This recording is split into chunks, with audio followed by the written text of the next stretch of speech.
Thank you all for making the time to come here on a weekend.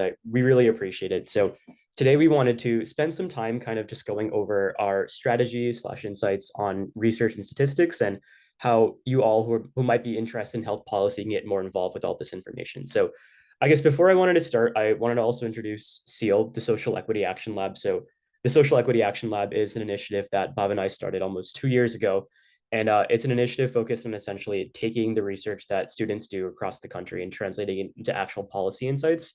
So we have teams across a variety of different healthcare spaces, such as global health, value-based care delivery, healthcare decarbonization, and other fields as well. And the objective of our lab is to take our research and conduct research, high quality research, of course, and translate that into direct policy inroads, whether that be working with legislators, working with advocacy groups. And we've had a lot of success doing this across the last 2 years. A lot of our papers have been published in great journals. And we've also had the great fortune of talking to some really amazing people like Atul Gawande, who was the former leader of USAID, or the assistant administrator of USAID, as well as Kader Mate, who used to lead the Institute for Healthcare Improvement. So if any of you are interested in getting more involved with SEAL, I think Bhav will drop a link in the Zoom chat. Feel free to fill that out and we'll be in touch with further steps. Great. So for today's session, I think I wanted to focus on sort of six main keys or six main parts of the roadmap here. So Bhav and I will briefly introduce ourselves, our work, our research, all of that. And then we wanted to dive into a discussion of types of research studies we've conducted, as well as types of research studies that are topical for health policy. We'll give you a few examples of data sets that we've used either in our past or are using currently that are publicly available that you guys can all use with the right access permission. And then also we'll go through some archetypes of research studies we've done and some examples of studies we've done using the data that we will present in the presentation itself. And then briefly, we'll go through some statistical models that we employ in our daily research activities, as well as code snippets. And Bhav will actually walk through a live demo using using the data in Stata itself. And then finally, we'll go through just some general advice on how you might obtain access to the data, how you might obtain access to funding, as well as just generally outreach to faculty mentors. So before we kind of get into the meat of the presentation, I wanted to introduce myself. So my name is Tej Patel. I am a Marshall Scholar at the University of Oxford. I just graduated from Penn and Wharton just this past year, and I focused a lot of my research on health policy, management, biology, and statistics. And Bhav, feel free to introduce yourself as well. Sure. Thanks. Hi, everyone. I am Bhav, and I'm now in my third year of medical school at Stanford. And as mentioned, I had co-launched the Social Equity Action Lab with Tej back in 2023. So extremely excited to be speaking here with all of you, and we're hopefully going to engage more with many of you in the months ahead. I've also dropped our Slack invitation link in the chat, as well as a Google form where you are able to join our mailing list. So feel free to engage with us through those routes. Awesome. Thanks, Bob. So I wanted to briefly just end this slide by saying that we've had the good fortune of working on a variety of research projects spanning a lot of different methods as well as data sources. So some examples of studies that we've conducted in the recent past include studies looking at disparities in cancer care across different racial groups, looking at secondary analyses of randomized controlled trials, such as how much a trial might cost or what the effect on spending might be. We've also done some fairly large retrospective studies on like geographic access to healthcare, especially pertaining to digital health. And we've also done some work with systematic reviews and meta-analyses, which typically are like the gold standard of developing evidence in healthcare. So we've basically had the good fortune of working across a variety of fields with a variety of really, really great mentors. And we're happy to share all the knowledge that we've developed throughout our time with you all today. Excellent. So we'll just initially start off by speaking about how we approach research in the field of health policy writ large. And I think it's helpful to frame that in the context of what are the actual study methods and study designs that one might use if they are trying to answer a health policy oriented question.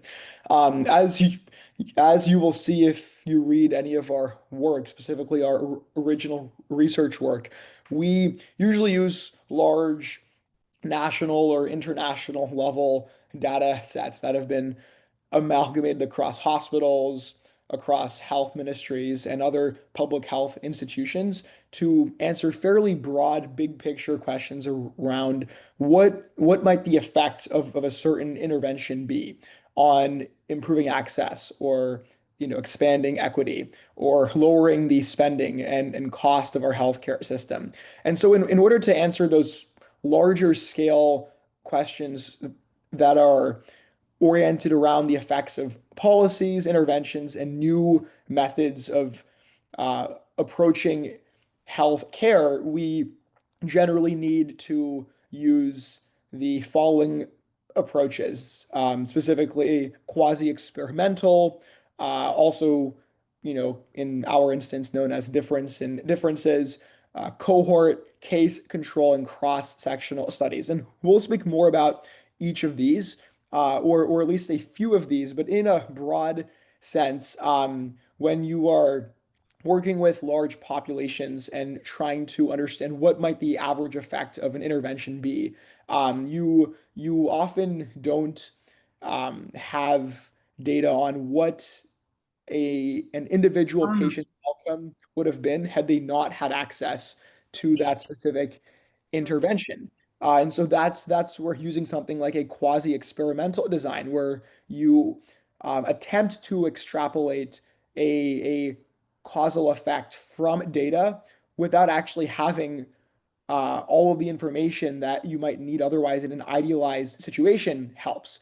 Also, if you're trying to, for example, compare how groups who are actually exposed to an intervention versus those who are not due, that's where something like a cohort study might work.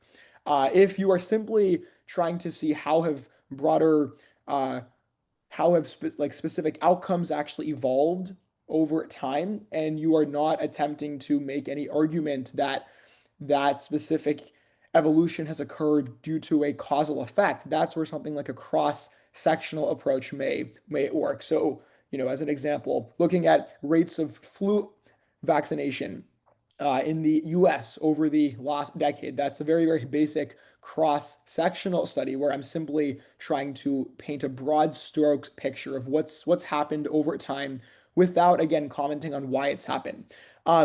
We also know that if you can do something like a systematic review or a meta-analysis where you are able to actually synthesize data across hundreds of other groups' work, hundreds of other studies, that is really the strongest form of evidence in a sense, because you are not operating off of just one source of data or off of one region. You are actually taking insights from ideally the whole world.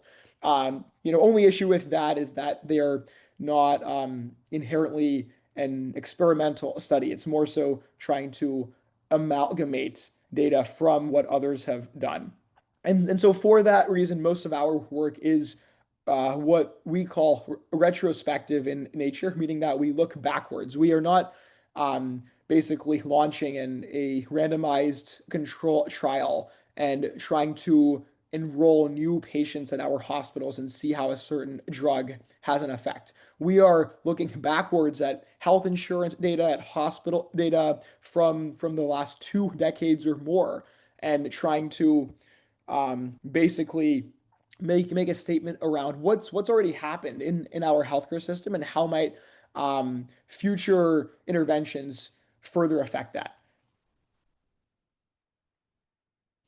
And so just to speak a bit about specific examples of data sets that we have used in the last few years.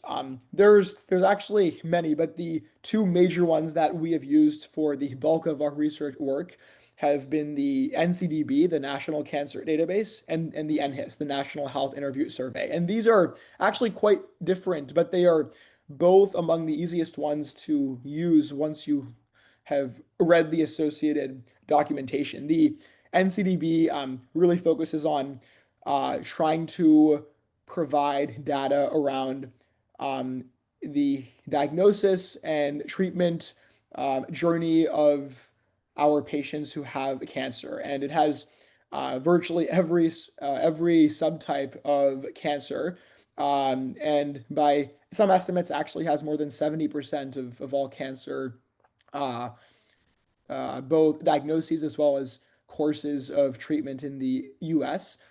Basically, hospitals enroll in this data and they agree to provide the NCDB information on a patient's socioeconomic information as well as on the various forms of treatment that a patient receives and what their ultimate outcome is, be it survival, death, and so on and so forth. And then for the NHIS, this is like actually a much broader public health data set, which is administered by the government. And it basically gives us information on general health trends, looking at things like how often are people actually seeking health care? How often are people engaging with their own PCP?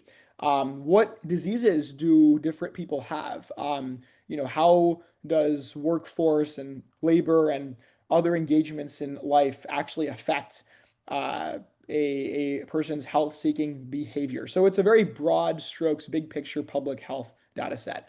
We have also worked with others such as the CDC Wonder, which gives you information on the area that someone died in for every single decedent in the US. We have used health insurance claims data like MarketScan, which give you information on every single patient in a hospital and what were all of the diagnoses and all of the different procedures that they actually underwent during a hospital stay, as well as gives you information on the overall cost that a health insurer had to spend for that visit. And then lastly, there is the national inpatient sample, which is very, very similar, but focused really on what is the overall cost of a patient's hospitalization stay. So next we'll just briefly walk you through three of our kind of main study archetypes, and then we'll actually show you how we approach those from a coding standpoint. So the first one is using a method or modeling tool called linear regression, and the goal of this model is simply to understand which factors are associated with increased or decreased amounts of a certain outcome. And so specifically what we generally use this model for is something like overall spending. So here is an example study where we looked at the trends in healthcare utilization and Medicare spending for a certain type of radiation therapy over 5 years. And we wanted to understand what actually affects whether Medicare pays more or less for a given patient. So is it affected by their race, age, sex, and other socioeconomic factors? Or is it affected by the type of radiation therapy and the duration over which they receive that radiation therapy? And so that's an example where you might use the linear regression modeling tool. Next, and this is actually quite similar in many ways to the last one, is logistic regression. And so the goal of this is to understand what factors make it more or less likely for someone to have a certain outcome. And so you see in this example, this specific study was focused on the the access to treatment among Asian Americans once they've been diagnosed with prostate cancer. And here we looked at several different Asian American subgroups, actually disaggregated all of them. Reason being that often in these kind of observational or cohort studies, we tend to treat Asian Americans as one aggregate group, which Tej will speak more about. But by actually disaggregating them, you are then able to use a modeling tool like logistic regression and say, hey, among all these different subgroups of Asian Americans, it's actually this one specifically that has the highest risk of not receiving any sort of radiation. So that's our second archetype. And then our last one is, I'd say the most advanced one at first. It's harder to understand, but we'll also walk you through it during this meeting. And it's the difference in differences modeling tool. And so this is in some ways also very much focused on trying to understand different outcomes. But the special aspect of this method is that you're looking at how has a policy intervention changed or influenced certain outcomes. So, back in 2010, the kind of era between 2010 and 2012 is when the Affordable Care Act was passed, and with that bill was a statute called Medicaid expansion, which actually expanded the it increased the number of Americans who had access to Medicaid, whereas before many more of them were uninsured. And so we have done a whole host of research looking at how does a law like Medicaid expansion, which increases the number of people who have health insurance, affect different outcomes as well, be it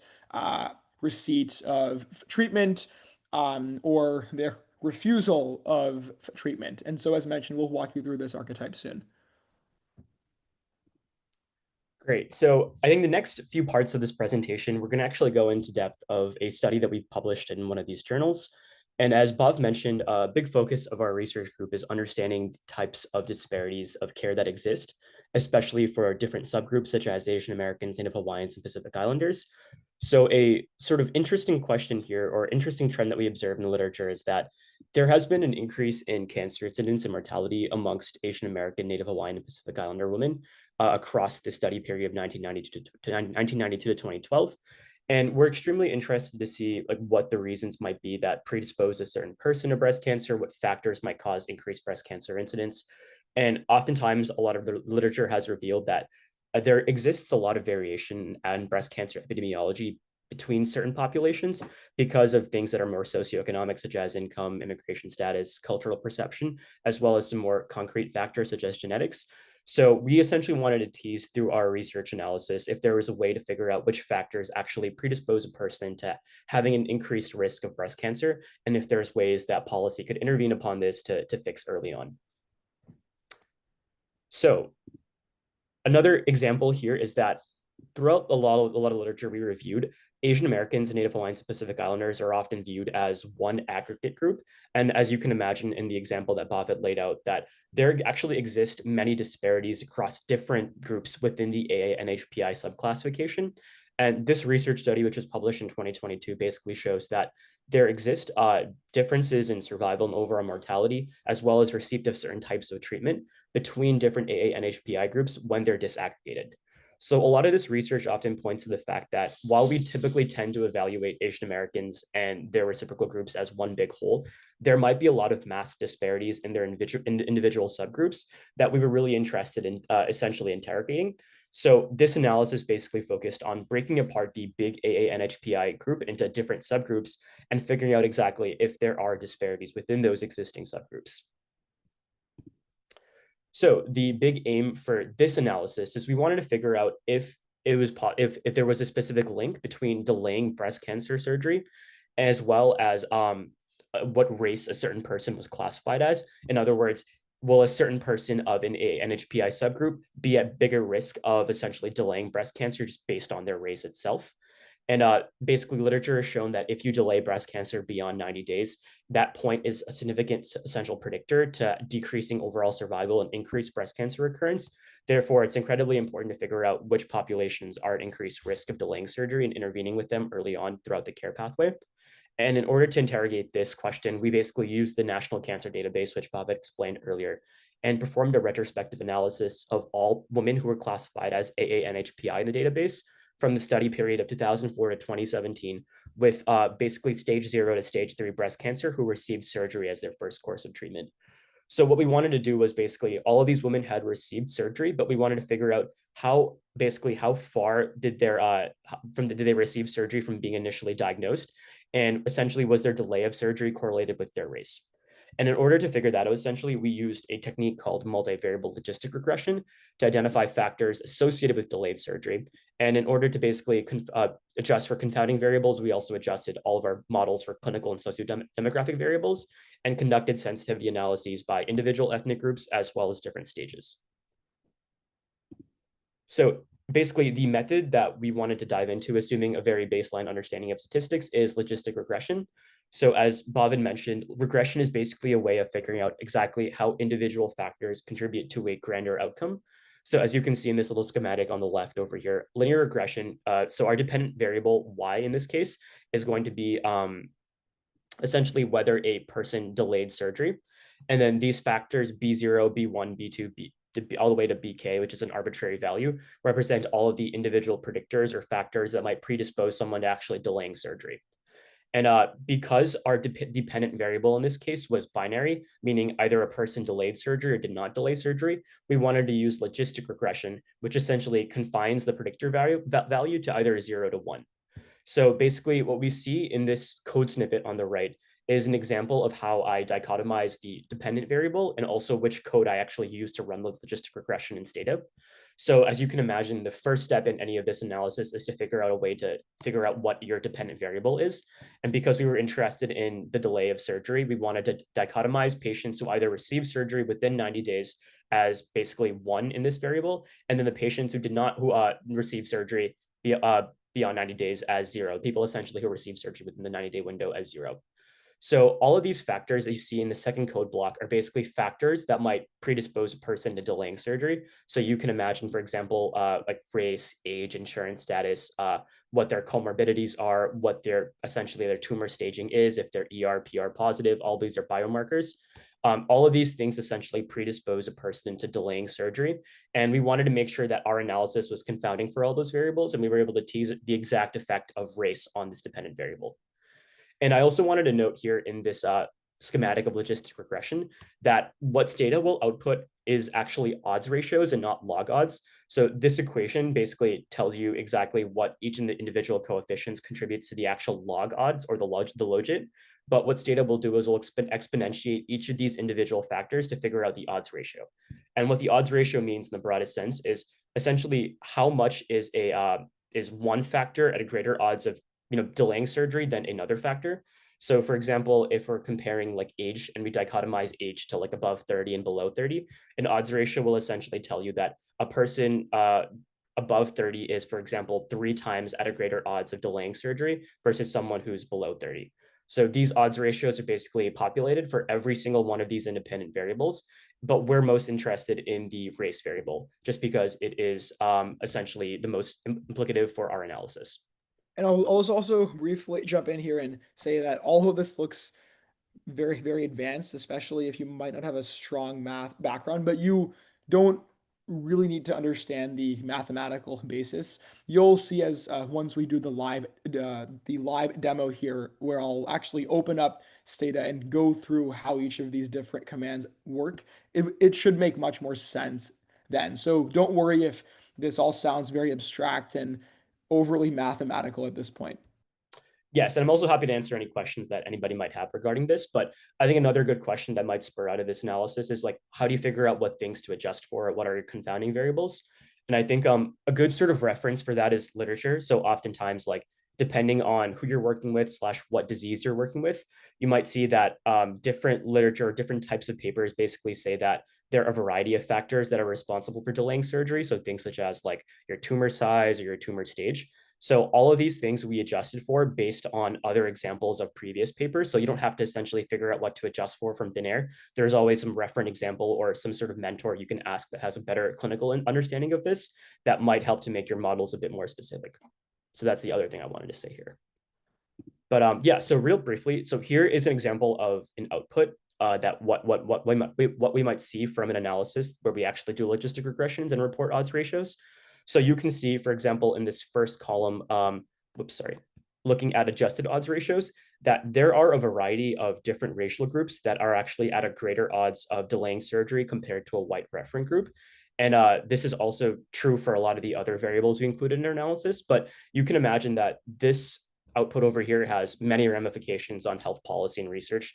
I think we tend to think of Asian Americans as one big group, but oftentimes there are a lot of disparities that are masked within that. And you can see, for example, some of the Southeast Asian groups, such as like Thai or Capuchin or Hmong, these populations are actually at greater odds of delaying surgery than some of the more contemporary Asian American groups you might think of. So, for example, this opens the door to, is there ways of creating more culturally concordant ways to essentially target healthcare for these discrete populations? Or are there ways to, I guess, like, educate some discrete populations a bit more comprehensively such that they're more aware of what types of surgeries are available, which types of treatments are available? So this has like a sort of a large impact on health policy and also has a large impact on how we deliver healthcare to populations. And you can imagine that this is just simply like one part of a larger story that exists with healthcare disparities that essentially we have to target at some point through policy advocacy or whatever angle we have. And I guess I'll also just mention that there were also some other significant variables such as like race, age, year of diagnosis, but we didn't choose to report that because our analysis was focused on race. I see that we have some questions here. Yeah, So I think we should hold off questions until the end when we've gone through the demo itself, because also that may answer many of them. yeah, I think that's great. But yeah, if anybody has any confusion with this, I think a lot of that confusion will be, I guess, like solved with the demo that Bhav will do, as well as any of the Q&A time we'll have at the end. So I guess just like save your questions until the end and we'll be happy to answer them. Yeah, and also certainly feel free to just write your question in the Zoom chat, and at the end we'll both answer all of those as well as anyone who's raised their hand at that point. Great.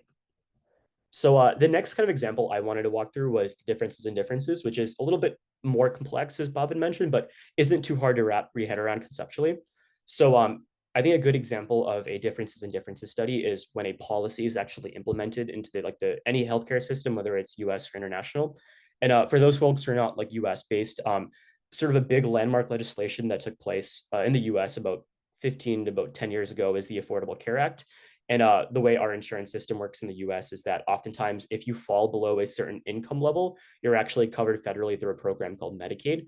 But if you essentially make enough money to not be eligible for Medicaid and are not eligible for this other sort of insurance type that was introduced by the ACA called market subsidies, you essentially fall in this no coverage gap where you essentially can't actually have access to insurance. So what the Affordable Care Act did was essentially expand the federal poverty line or the income level in which a person is actually eligible for Medicaid, such that it covered the coverage gap over here. So you can imagine that any sort of program that increases insurance coverage amongst its constituents would actually improve health outcomes amongst people.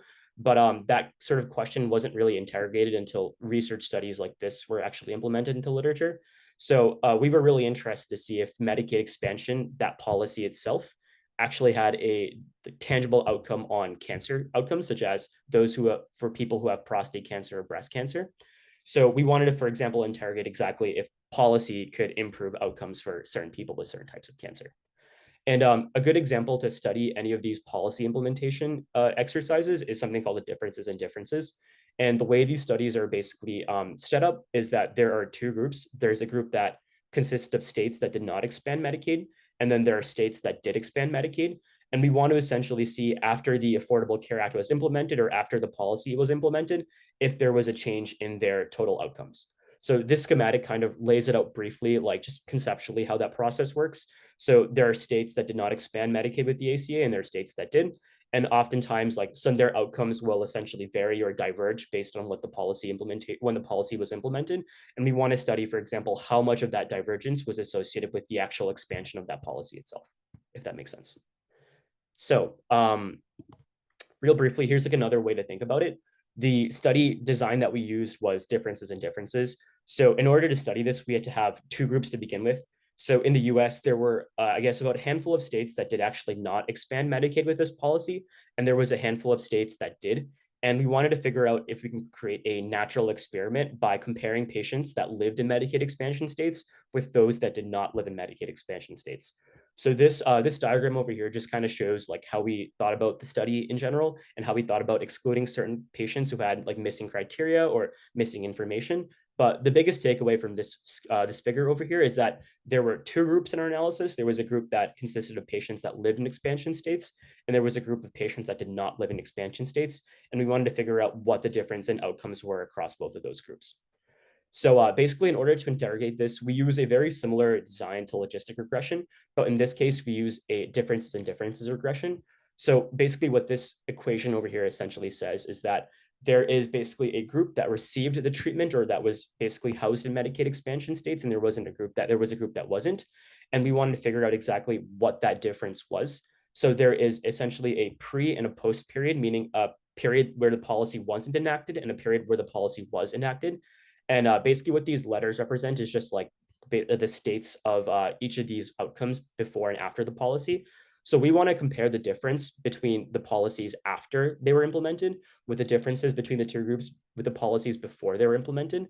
And that difference itself is what we're really interrogating for each of these outcomes. So I'm happy to answer more questions about this methodology later on, but just kind of keep in mind that the biggest thing that we want to essentially, I guess, interrogate is what is the difference after a policy was implemented compared to the difference before a policy was implemented, which is why the study is called Differences in Differences. And in our case specifically, we wanted to look at patients with prostate cancer, and the outcomes we were interested in looking at were insurance status, Medicaid status, risk of prostate cancer, time to treatment, and refusal of treatment. So we think that all of these outcomes essentially could be correlated with whether a person was living in a Medicaid expansion state or not. So real briefly, here were some of the interesting outcomes that we were able to report in our analysis. We saw that prostate cancer patients who lived in expansion states actually had a statistically significant increase in their Medicaid status and a statistically significant decrease in their status of being uninsured. So this policy actually did improve their insurance status, but we actually did not see any significant differences in things like time to treatment or refusal of treatment, besides the fact that patients who refused radiation treatment typically tended to live in states that actually expanded Medicaid. So this goes to show basically a kind of broad strokes that these policies tend to actually do have multifaceted effects. So one, while the policy did actually improve insurance coverage amongst prostate cancer patients, a lot of the granular outcomes we actually look for in prostate cancer, such as like risk group at diagnosis or time to treatment, weren't actually affected by the policy. And there's another analysis we did looking at racial disparities after Medicaid expansion occurred. So a lot of the racial disparities actually did not get alleviated after Medicaid expansion as well. So this sort of points to the idea that yes, while it's important to create a bunch of policies that can increase insurance status amongst your constituents, it's equally as important to make sure that states throughout the US or wherever you're studying uptake this policy essentially equitably, such that things such as time to treatment or racial disparities do not essentially persist after this policy was implemented. So there's many learnings we could take from this and implement in like future iterations of health policy. But the biggest thing here is that like definitely Medicaid expansion improved insurance status, but its effect on other cancer outcomes is a bit more vague, which we're planning on teasing out through further analyses. But yeah, that's a brief synopsis of some of the studies that we've done. And I know this is a lot of information thrown in a very like short amount of time. Bhav and I are happy to answer any questions about the methodology, the outcomes, like the framing of any of these questions at any point throughout this call. But I think a lot of the confusion and clarity might come from Bhav actually performing a live demo of this information, which we'll get into right now. Awesome. So I'll go ahead and share screen and I'll just walk you all through how we tend to approach this. Just for some initial context, we do most of our analyses in a software known as Stata, which Tej also had mentioned just now. Though you by no means need to only use that. There's also R, there is SAS, there is Python, there's a whole host of other options, some of which are free, others are not, or may need and institutional access. And so just know that, especially if you end up joining SEAL and working with our subgroups, most of us do tend to use Stata. We've seen that many institutions, though not all, give their students access for free or at a heavily reduced cost. We are working on trying to explore ways to further subsidize that, but we will be working on similar guides in the future for free softwares like R as well. So with that preface, I'm going to go ahead and share my status screen, and hopefully all of you are able to see it. Tej, is it working? So I can see it.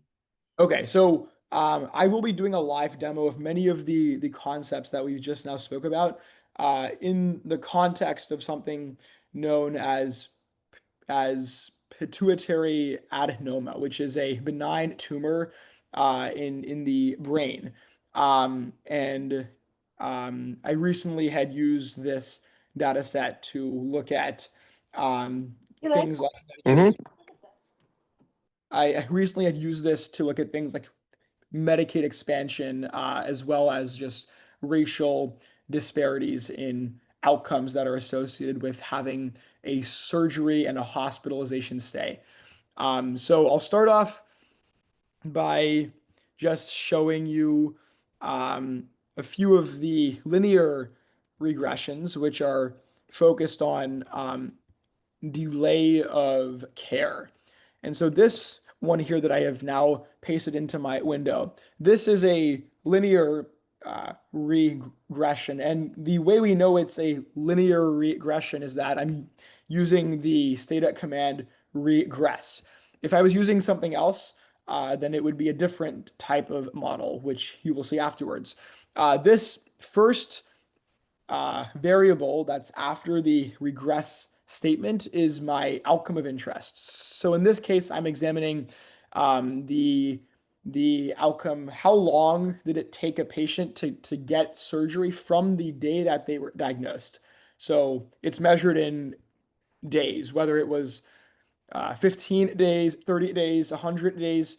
Some, for every single patient who gets operated on for pituitary adenoma, they'll have some number of days that they receive surgery following their first diagnosis. And then all of these afterwards are also variables, but rather than these being outcomes, these are the so-called independent variables, which Tej also was speaking about. And these are the variables that I'm interested in seeing whether they have any effect on my outcome. So they include things like race, whether someone lives in an urban versus a rural area, the year in which someone was diagnosed, their age, their sex, what type of insurance they have, and a whole host of other things, their income, their education. There's a whole host of different independent variables that you theoretically could choose to include in these models, and often we use the same set for most of our studies. This is, by the way, using the NCDB, the National Cancer Database. And if you see any NCDB study that's trying to look at socioeconomics, usually they'll use these same variables.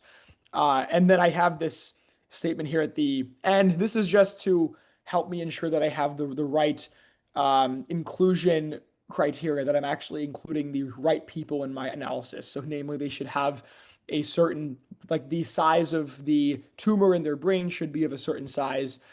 They actually should have received surgery. And you might choose to add any sort of number of inclusion criteria based on what you're actually examining.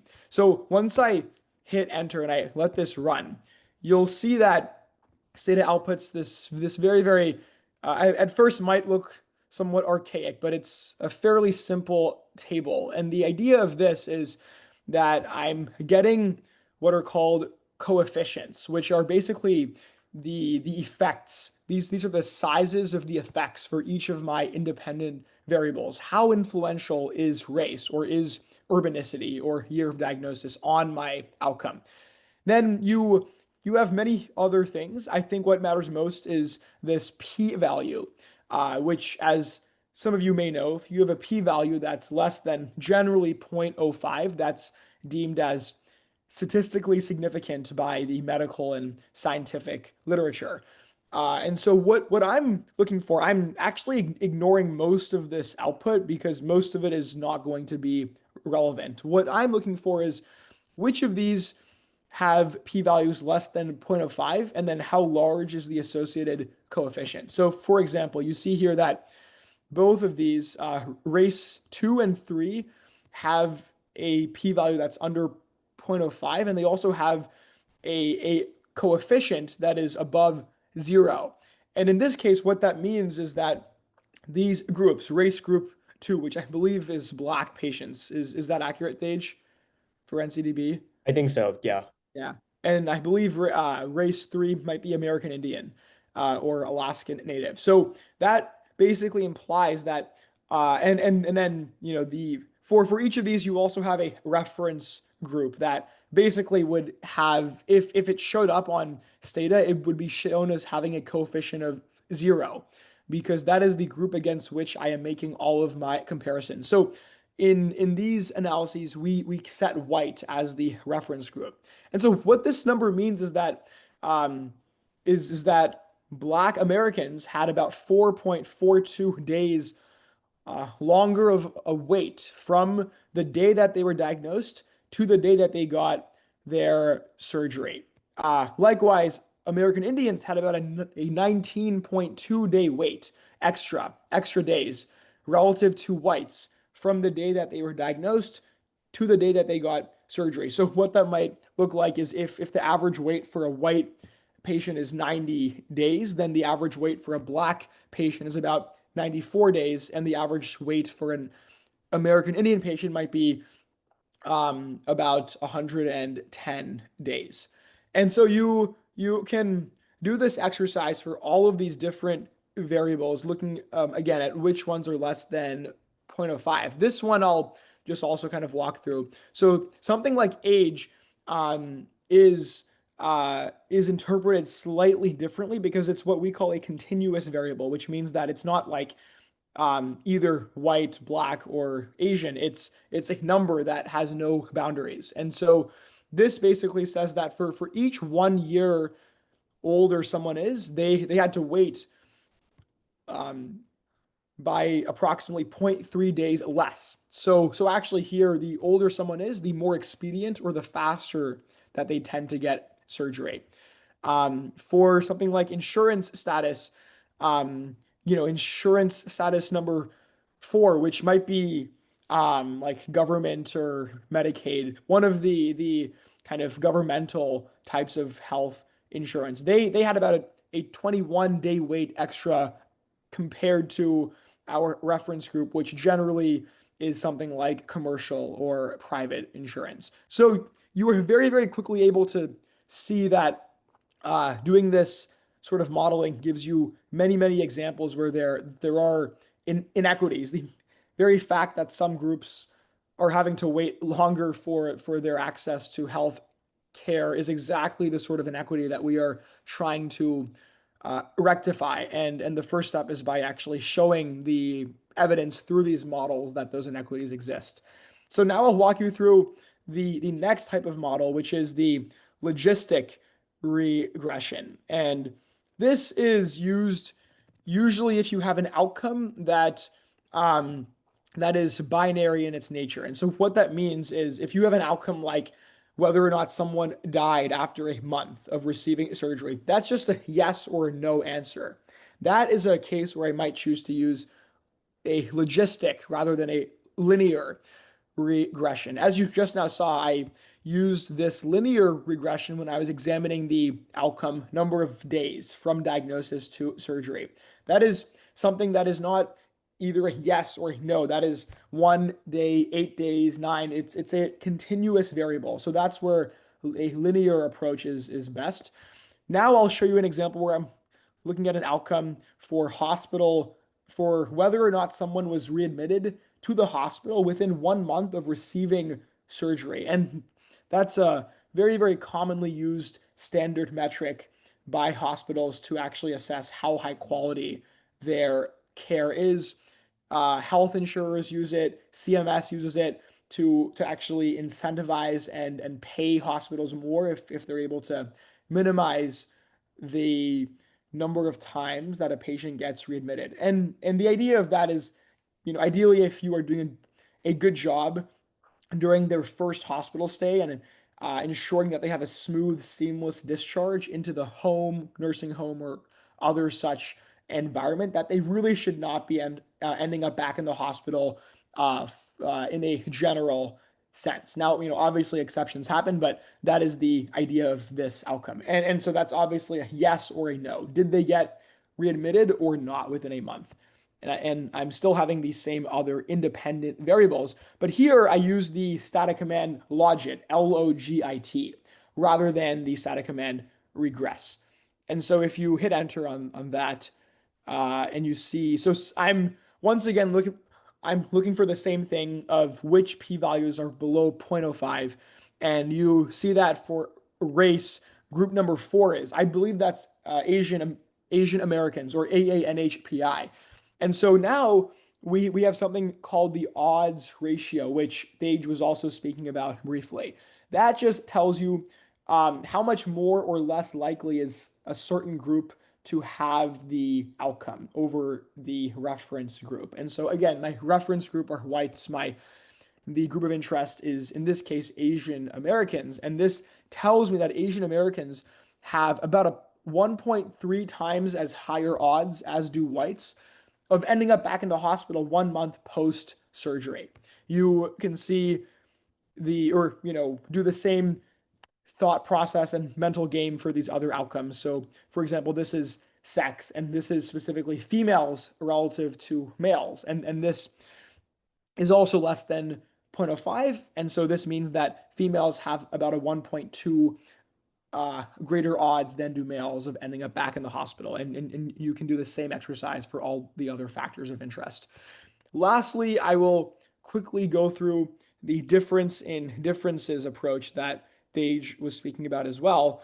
And for that one, I'll use a different outcome, namely 90-day mortality. So this is also a binary outcome. Did someone pass away within 90 days of receiving surgery or not? And so because it's binary, I'm still going to use my logistic regression.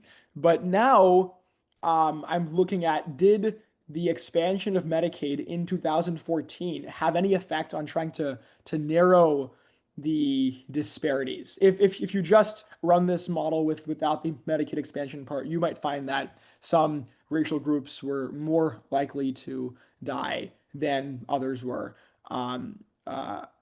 just at baseline. But now what I'm doing is I'm adding in this variable called post-treat. And what that is, I'll actually paste in what I used to define that. So basically, post-treat is defined as this. It's defined as whether someone basically was in a Medicaid expansion state at all, and whether they got their care following 2014. So really, if I was being more thorough here, I might paste in all of this. So basically, I've defined a few variables. One is early and late, which just tells me were they in an early expansion state or a late expansion state, or in no expansion state at all. Because some states expanded Medicaid earlier than others did. Others still to this day haven't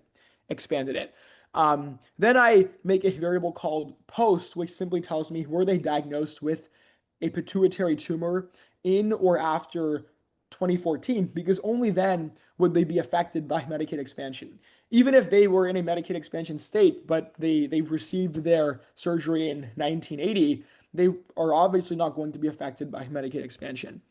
And then so with all of that, you then make this post-treat variable, which is basically only true if someone was both diagnosed after 2014 and they lived in a state that actually expanded the access to Medicaid. So with all of that, basically, if you see how this code is structured, I have my outcome, which is did they die within 90 days of surgery or not? And then I have the same independent variables I had before, but I have this one as well, which is called post-treat, which as I was saying, will be 1 if someone actually had Medicaid expansion, and will be 0 if not. And so you run this model, and the only variable I'm actually interested in seeing the odds ratio for here is that post-treat variable.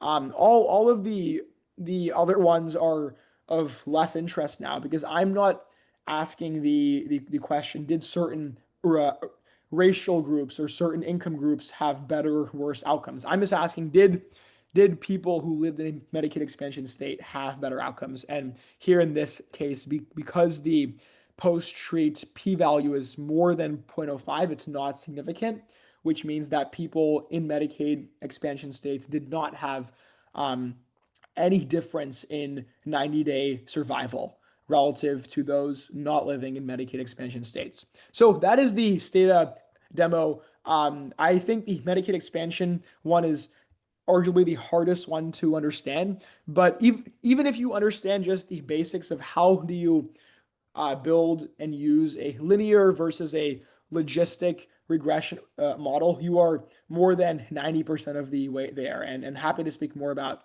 these models as well in the Q&A.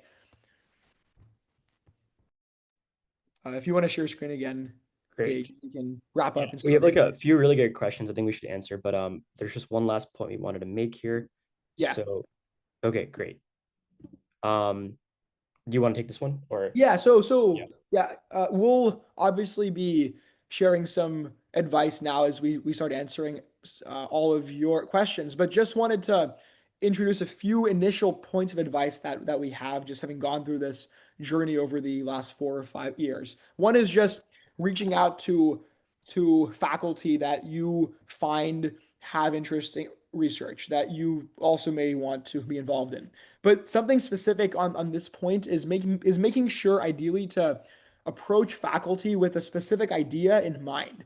I've found that whenever I've approached researchers or faculty just generally asking for research opportunities or if they have any projects that I might be able to help out on, they have been less receptive than if I actually uh, offer a specific idea that I might be interested in leading. And so if you look at this email draft on the right, this is an actual email that I had sent some years ago to a mentor, basically proposing a specific idea for an article that I wanted to write. This was not a research article, but rather an opinion article. And we'll actually be hosting a specific session in the next few weeks focused on opinion pieces. But as you can see in this email draft, I mention a recent article that they had written about. I then propose one that I am very interested in leading on my own, and I mention why might this uh, be of interest to them based on their interests. And I just end by saying that I'm happy to work on an initial draft and also meet with them. So that's a very tangible example of how I've approached faculty outreach, where you try to lower the bar. These are very, very busy people who are working on a whole host of research activities and trying to make the barrier to entry for them working with you, making that barrier as small as possible helps. And certainly if you fill out the form or join the Slack that I had linked over Zoom chat, you are more than welcome to work with any of our research groups where we have basically automated this whole process of faculty outreach. So really, if we have one goal out of this whole seminar, it's to encourage as many of you as possible to join us and start attending research team meetings through SEAL such that we're able to help you in this outreach and research process. On a similar note, trying to not only reach out to faculty, but also people who are more junior in their overall training is also helpful. So I found that whenever I reach out to other medical students or residents or junior faculty who work with more senior faculty, that often also makes it easier because they are often the ones who are doing more of the initial driving of the work. And so often they have more interest in actually recruiting more people to help them out. The third point is this idea of how do you actually obtain access to data like NCDB, NHIS, and so on and so forth. And really, the easiest way to obtain access to data sets is by working with faculty who already have access to that data. Often you have to apply for these data sets. It may involve a fee or a grant.